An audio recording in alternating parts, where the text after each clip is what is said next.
बातमी मुंबईतल्या coastal road संदर्भातली। कोस्टल रोडच्या संदर्भात सध्या दोन बातम्या चर्चेत आहेत। पहिली आहे गुड न्यूज, कोस्टल रोडचा दुसरा टप्पा 10 जूनला सुरू होतोय आणि दुसरी थोडीशी काळजी वाढवणारी कोस्टल रोड संदर्भातलीच बातमी।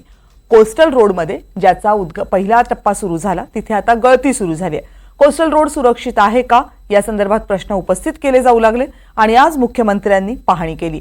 त्यामुळे पाहणीनंतर या प्रश्नाचं काय उत्तर मुख्यमंत्र्यांनी दिले बघूया।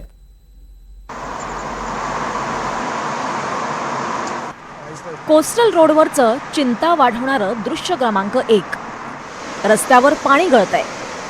कोस्टल रोडवरचं चिंता वाढवणारं दृश्य क्रमांक 2, कोस्टल रोडवर पाणी साचलंय। कोस्टल रोडवरचं चिंता वाढवणारं दृश्य क्रमांक 3, भिंतीवरून पाणी वाहिल्याच्या खुणा आहेत। कोस्टल रोडवरच्या मरीन लाईन्सच्या दिशेनं जवळ असलेल्या बोगद्यातली ही दृश्य मुंबईकरांचं टेन्शन वाढवणारे आहेत। जेमतेम 2 महिन्यांपूर्वी मुंबईच्या कोस्टल रोडच्या एका बोगद्याचं उद्घाटन झालं होतं। मोठ्या थाटामाटात झालेल्या उद्घाटनानंतर गतिमान मुंबई म्हणून या रस्त्याची ओळख निर्माण झाली।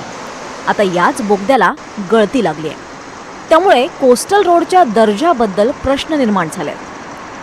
2 महिन्यात कोस्टल रोडला गळती कशी लागू शकते? आंतरराष्ट्रीय दर्जाचं साहित्य वापरून बांधलेल्या कोस्टल रोडची ही स्थिती कशी काय? मुंबईत पावसाळ्याच्या आधीच बोगद्यात ओल कशी? समुद्राच्या खालून गेलेल्या कोस्टल रोडमध्ये आताच समुद्राचं पाणी शिरत असेल तर पावसाळ्यातल्या भरतीवेळी काय होईल? मुसळधार पावसावेळी समुद्राला भरती आलेली असताना कोस्टल रोडचा प्रवास सुरक्षित आहे का? कोस्टल रोड खुला करण्याची घाई झाली का? कोस्टल रोडचा जो दक्षिण बाजूचा बोगदा आहे या बोगद्यामध्ये काही ठिकाणी गळती लागलेली आपल्याला पाहायला मिळते। या ठिकाणी समोर दृश्यामध्ये आपण पाहू शकतात की कोस्टल रोडचा हा जो काही बोगदा आहे या बोगद्यामध्ये गळती लागलेली आहे। पाणी जे आहे ते वरून झिरपताना आपल्याला पाहायला मिळतंय। अवघे 2च महिने झालेले आहेत आणि अशा पद्धतीने ह्या बोगद्याला गळती लागलेली आपल्याला पाहायला मिळते। आता नेमकं कारण काय आहे, ही गळती का होतीये? दोन्ही बाजूने जो सगळा भाग आहे या ठिकाणी अशा पद्धतीने पाणी जे आहे ते झिरपताना आपल्याला पाहायला मिळतंय। वेगवेगळे पॅचेस जे आहेत ते आपल्याला या ठिकाणी पाहायला मिळतात आहे।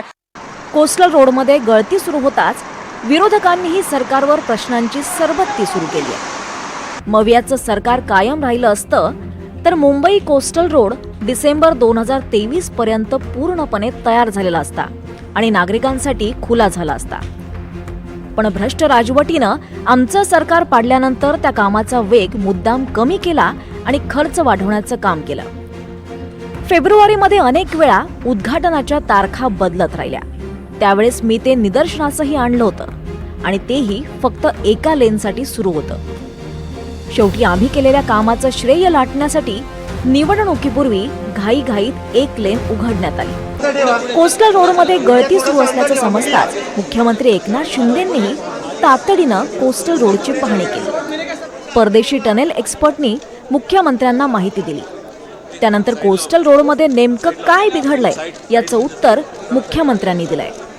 या टनेल एक्सपर्टचे जे स्कॉटलंडचे जॉन म्हणून आहे तेही भेटले। आता त्यांचंही म्हणणं आहे की पूर्णपणे याच्यामध्ये स्ट्रक्चरल जे मेन स्ट्रक्चर आहे त्याला कुठलाही धोका नाही आहे। हा जॉईंटमध्ये जे आहे त्या जॉईंटमध्ये लिकेज आहे, जे आपण एक्सपान्शनचे जॉईंट आहे ते, आणि त्यामध्ये आपल्याला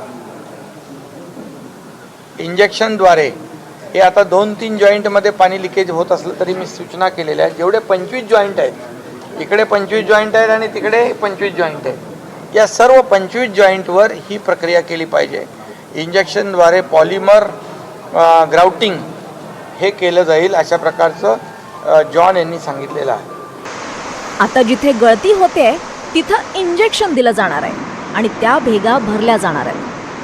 त्याचवेळी 10 जून पासून कोस्टल रोडचा दुसरा टप्पा खुला होणार असल्याचंही जाहीर करण्यात आलंय। गतिमान मुंबईची स्वप्न पूर्ण करताना फक्त अतिघाई संकटात नाही, ही वाहतूक विभागाची सूचना पाळली जाईल एवढीच अपेक्षा आहे। देवेंद्र कोल्हटकरसह जुई जाधव, NDTV मराठी।